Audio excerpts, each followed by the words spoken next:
Does anybody else sometimes feel like an absolute fraud and a sham on YouTube because they haven't got all their ducks in a row and they're filming a video? I do. So I've been feeling like a fraud and a sham in the last few weeks, and I'll share with you why in this video, and also what's helped me, which might in turn help somebody else who's got the doubt of imposter syndrome creeping in to their spiritual walk. So magic in the moment, we're in the realm of everyday magic here. My actual practice right here, right now, that's what I'm going to share in this video. That includes the messy bits, the bits that I'm not so proud about, like the unwritten in journals and the messy desks. I want to share behind the scenes right now snapshot of what it actually looks like to be in this practice. I think the behind the scenes nuts and bolts of what's actually going on and where we've got doubts and where we feel like we might be failing. We don't see that enough. We see curated, amazing videos, which are all wonderful, but it can feed into this idea that everybody else has got it together and we haven't. So I wanted just to share the full gamut of what I'm doing presently at this moment. I'm going to share what's on my desk. I'm going to share the literal tarot decks and the mess that I've got in front of me right now. I'm going to share the shoulds and the doubts I've got right now and the successes that I'm having. You might see altars, you might see spell work. You're literally going to see the magic in this moment that's going on right now. So here we go. I think I felt like a fraud for the best part of a month, to be honest. For me, the key trigger into imposter syndrome is the peripheral jobs of life building up, like laundry, housework, the garden being a mess. I haven't got to the floor to vacuum again. Tiny realities of life that I am allowing to turn my brain into a mushy soup of I should have done that, I should have done this, I should be doing that, that should be done, that should be perfect. All of these ducks that I'm saying should be in place before I give myself the right to film a video, to share, to feel authentic, to not feel like a fraud. I'm letting perfectionism trigger overwhelm again, which is my nemesis. Perfectionism triggering overwhelm. Eventually I was getting to the point where the blanket goes over the head and I do nothing. So I think that's the first thing I want to share about magic in the moment right now for me. I have had the little foxes, which I'll talk about later, the little foxes coming into my mind. This is the setup right now, and this is also a reality. The books pile up here because I've got to empty this drawer here. I need to declutter a little bit because I keep getting books piling up here, and then of course they end up on the floor. Oh, I've got a new doll first of all. I got given this beautiful porcelain Merida doll. Look at that, isn't she beautiful? So there's a new doll here as well. But look at the mayhem that is my tarot space. This is what my tarot practice is looking like at the moment in real life. And then over here on this stand I've got some other cards which I'll talk about.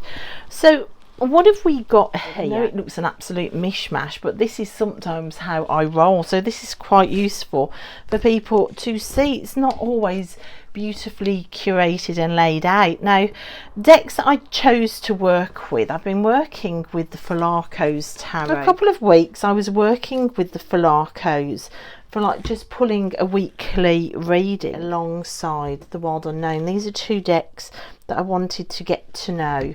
Also, the Earthbound Oracle has come in as well with it. So these three decks are all still out here, although you can see there's other decks going on as well. So at the start of this week, I decided, instead of pulling weekly spreads with the Falarco's, to start pulling like a morning and an evening card and to really study it. I really want to finish the year really knowing the Falarco's well. I pulled the Three of Coral in the morning and the Ace of Sparks and the Magician the following morning. I decided to leave these out, and then on the evening yesterday I pulled the Hermit card. So that's a morning card.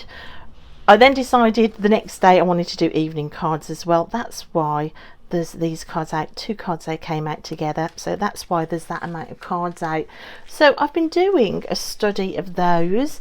That one was just left out there. Then I decided to clarify these 3 cards yesterday. I was sat up here last night with the Wild Unknown and the Ace of Sparks. I clarified with the Ace of Wands, don't you know it.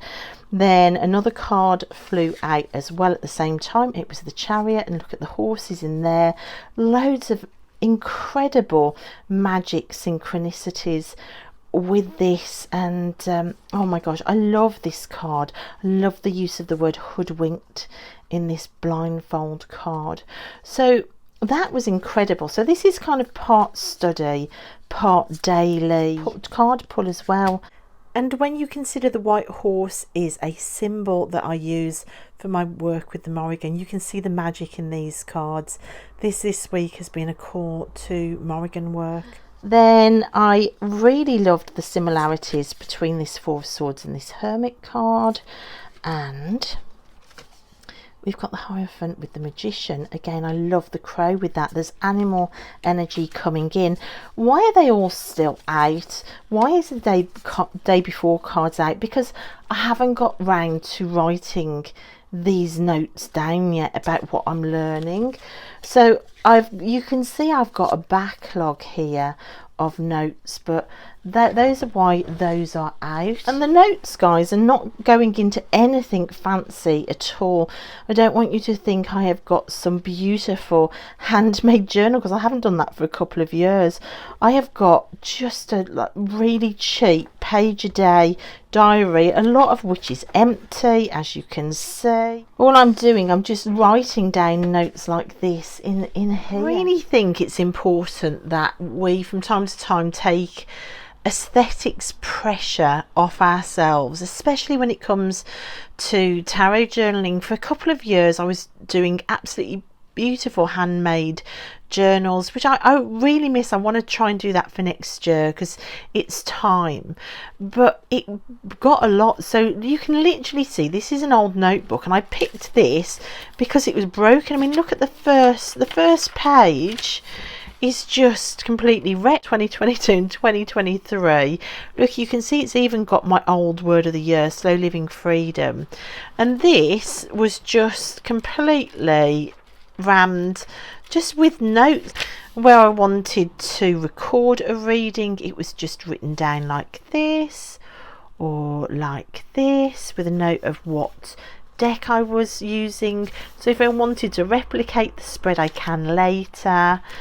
You can see, look, it's so simply done, and then just journaling around it as and where. It just took all pressure off. Look, there's a week ahead spread, across double page spread with room for notes underneath. That's the majority of what I've used for this last year. I've just gone into that bigger diary now. And it's just been brilliant. It's allowed me a place to explore thoughts and journal, but gosh, there's no aesthetic pressure there whatsoever, and that's okay. But that doesn't mean that I haven't felt the stress and self-judgment of not producing a journal like this. This is one of my very first tarot journals, all made with junk material and upcycled envelopes, and all of my readings printed out and little mini books to go on tangents in. They're beautiful and they're fun to make, and I did it for a few years, but the last few years I've not had the time or the energy really to do it, and I feel the self-pressure for not doing it. And I think it's heightened even as a content creator, where you feel that other people may be expecting it of you, especially as a trained artist. So it's okay to use the cheap notebook and to use like your scribbles and very limited time on your journaling, but it doesn't mean that I don't feel the pressure of this sort of expectation on myself. I think we've just got to remove these expectations around aesthetics sometimes for our own time frame that we've got, our own routines, and aesthetics really is the cherry on top of the cake. It's the cake that's important. So why is this spread out? Now this spread was absolutely incredible. Now you might know that I use dolls for Tiny Soul Whispers, and I was sat here the other night and this big doll, her face seemed to change on me. I've never had that happen before, and there was suddenly just so much sadness in her face. She is a representation of me as a 7-year-old. I just immediately thought, oh my gosh, what's the message that I need to hear? So last night, even though there were other cards out, I pulled my 2 decks that I use for the Morrigan messages, because I don't know, this corner here, these dolls, and this corner here, I've kind of dedicated to the Morrigan. So I grabbed my Morrigan decks to kind of see what was going on.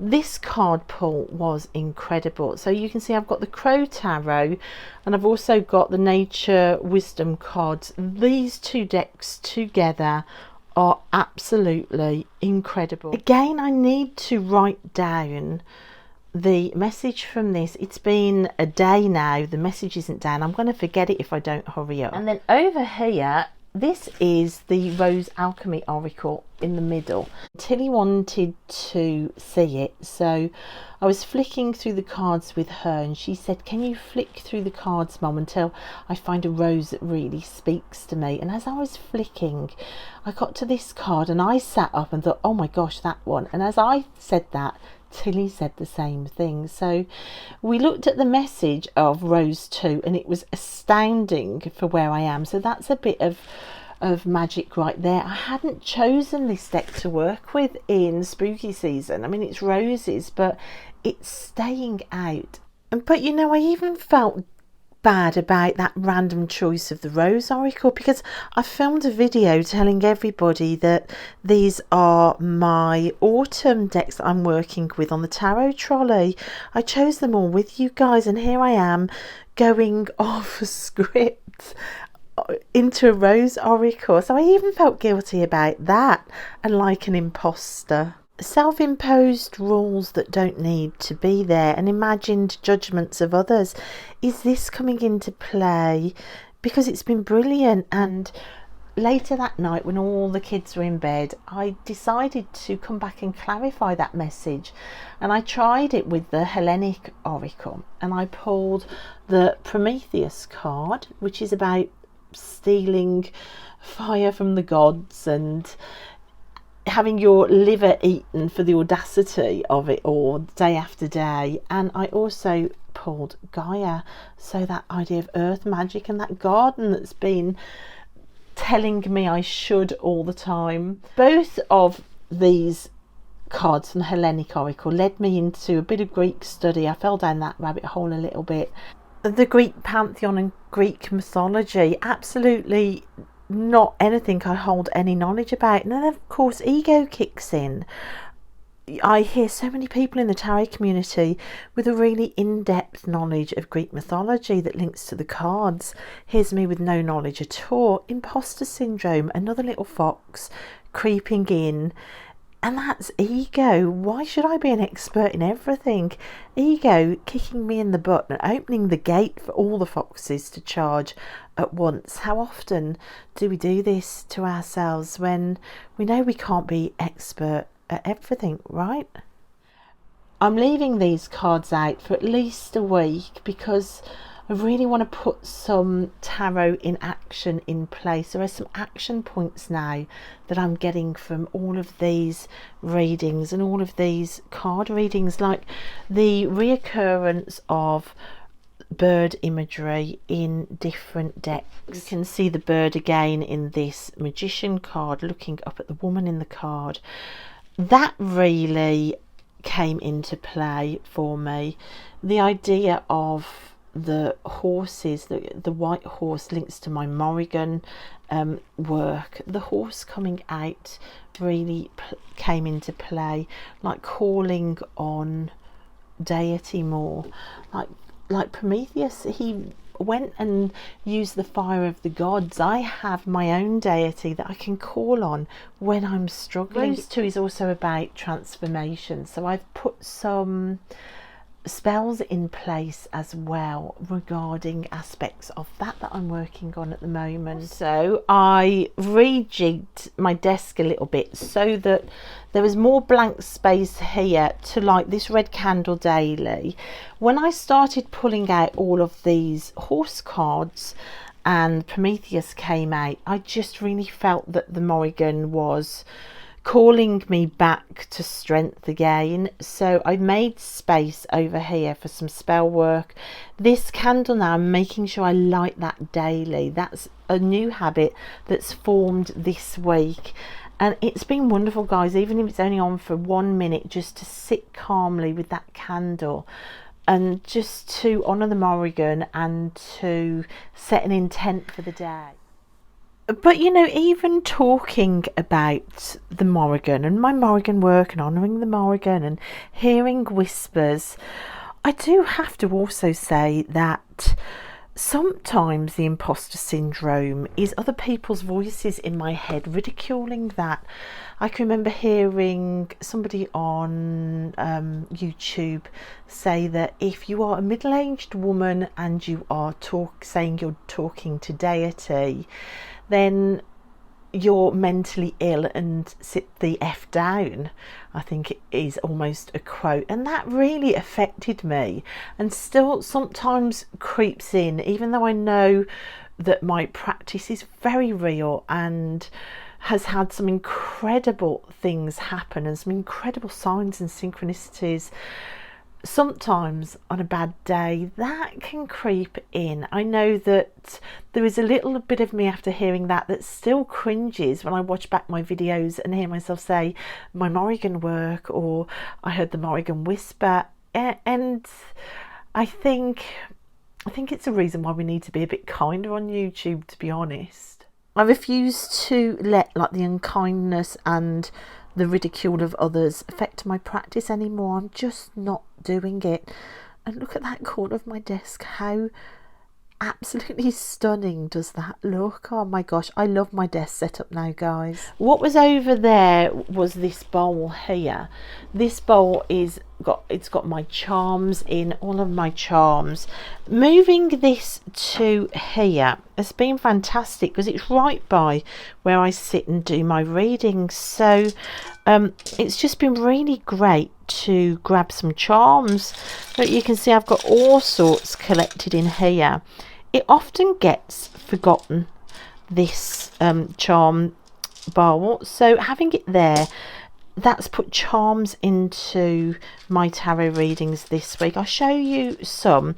You can see the ice cream van over the creativity card. That really spoke to me, you know, it really did. Like using creativity to support me. Also in this bag, these are the Ted Andrews wooden animal runes. So when I'm pulling charms, I always pull just a handful of runes, and if you have a look, the fox landed on the fox card and the rabbit landed on the rabbit card. I couldn't believe it.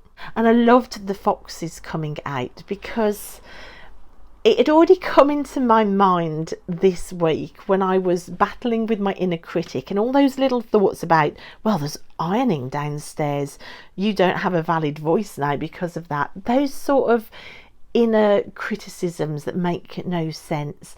It reminded me of one of my all-time favourite quotes from the Bible from when I was in a Christian church, from the Song of Solomon, which is about little foxes coming in and to beware the little foxes.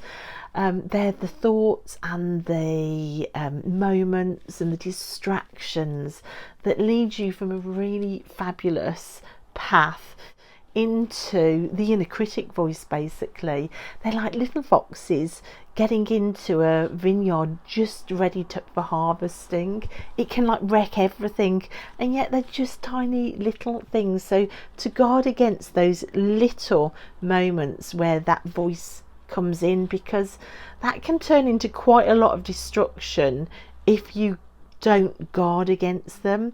So I loved that idea of little foxes. I think imagining them as little foxes is just so wonderful. So charms have come into play, animal runes have come into play. It's prompted me to spend more time with Morrigan. For me, it's so simple. That literally does just look like, at the minute, lighting a candle. Behind you can see some jars. That's some spell work that I've put into place this week as well as this thread here. I'm doing some binding work with that. Hello, you can see my reflection there in the artwork. The birds as well, it's kind of a prompting to get back out into the garden. Of course, we have Gaia over here. Gaia calling me back out into the garden, the birds everywhere. So I thought, okay, this week I'm just going to try and clear a path to the little table under the tree, put some bird feeders up, just spend a bit of time out there every day. That's where the action comes in, setting up the spells, the candle, the daily study. The ice cream truck over the creativity card made me think that instead of using food when I get overwhelmed, to go and create something instead. That's a support for healing as well. So that's how I put it into action. Here you can see it literally in my diary, just how simple it is. Card reading here, look how simply it's recorded. It's not pretty, guys. Hellenic Oracle, Rose Alchemy, so I know when I look back what decks I've used. Prometheus, Rose 2 is transformation, and Gaia, I know what cards they are. The overall message of Rose 2 was the willpower to take action. That's what's prompted me into looking more action points for my readings. This on the other page is the way I recorded that reading with all the charms. So I've got Wild Unknown at the top, the Philakos, I don't know if I've spelled that right, and the Earthbound Oracle there. Don't forget, guys, I wasn't expecting anybody to see this. So here are all the cards I've pulled. Some of the key charms that caught my eye. Look, you can see rabbit charm, fox charm, ice cream truck. There was a wise owl down there. And then candle imagery again that came out. So I'm making connections all the way across the week in all of my readings. So there's fire, there's candles, there's letting your light shine, there's going to the gods for help, there's other ways of coping, creativity, don't let that be run over by an ice cream truck anymore. Look, I've got actual action points down here. Let creativity now drive over the ice cream truck. Talk to my dad, go to the ancestors more. This led me to find another second-hand frame for my dad's picture on the ancestor altar. So I've set up more candles on the ancestor altar here, because this table's new in here. This has come in, so it's been a slight change of the desk setup. And if you wonder why this table is now in here, this table is in here because I have a new doll's house in the doll room, which has taken up this space where that long thin table used to be. Again, I want to find tarot decks for this. I want to start doing spell work on this. I want to start building things in on this as well. However, I haven't got round to it yet. It's like the room's a little bit wrecked at the minute, to be honest, guys. Look, I've got a backpack just chucked down here. I've got dolls that need washing here. It's a bit like mayhem in here, to be honest. You can see why I go, oh, you can't do any of it, it's a mess. But am I the only one? Please tell me I'm not the only one, guys. Please tell me I'm not the only one. So some of the little foxes that are coming in. Always housework for me, always. But that's where I was terrorised as a kid, so that makes sense.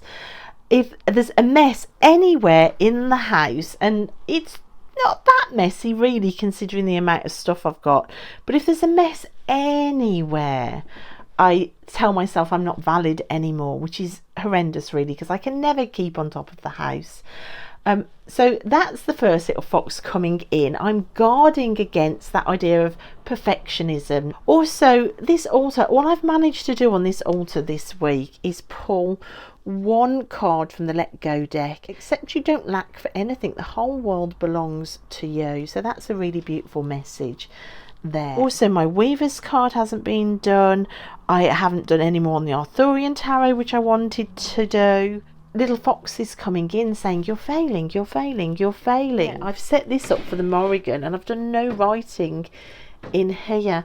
That is a little fox coming in as well, and it needs to not. Wherever you land, there can be little foxes coming in, like the fact that I need to tidy this cupboard up so I can put these away. So I have been reading Ryan Holiday, Discipline is Destiny. Love stoic reading anyway, I love it. This is the book that I really felt compelled to read. I've started reading it this week, including working through the Stoic journal as well, which I'm doing on the school run sitting in the car, which I'm loving doing. But I didn't realise that this is linked to the virtue of temperance, and I'm in a temperance year, so it just seems perfect. So that is a synchronicity and a bit of magic there.